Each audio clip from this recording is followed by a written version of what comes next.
Todd's Carpet and Tile Cleaning. Call or text 702-595-0488. This area here, there's going to be there'll be the intake area.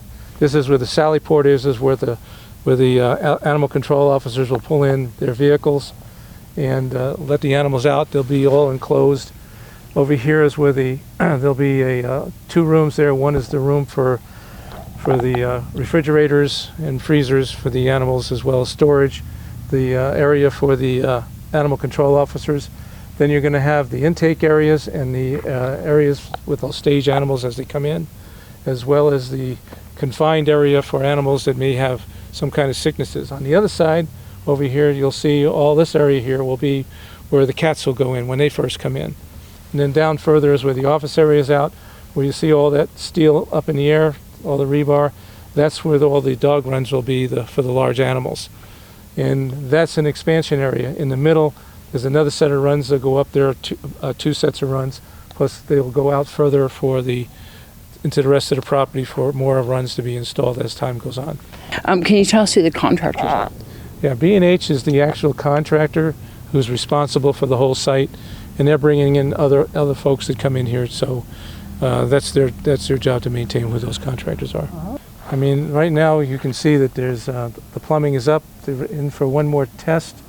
We got a pressure test getting ready to run here. Once this is finished, they can start backfilling all the rest of the stuff that's here. Then you'll start seeing filling all the rest of the outside areas with concrete, to getting the rest of the borders done. And then after that, they'll start laying out what's going in here, which would be the actual slab. So it's coming along pretty well. They're not behind very much. The rain and the wind kind of caught us in the behind.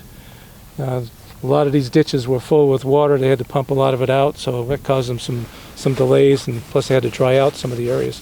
Let's talk a little bit about livestock, because we typically have that here at our shelter. Yeah, the livestock, this property goes back past all the mounds of dirt that are over here. Mm-hmm. This is a pretty large piece of property, and we'll be putting in the corrals and the special cages and stuff for like the pigs and the birds and so on and so forth, so they have something we can put them in. Versus what we have over at the current shelter today, it's kind of helter-skelter. We kind of do whatever we can. There is room for expansion here if we need it, right? Yes, there's room for expansion specifically for the large animals, and also for the animals that are in intake and so on and so forth. The way the building is established and the way it's built, you can just expand it out. So it is expandable. So when are we talking about the completion on this?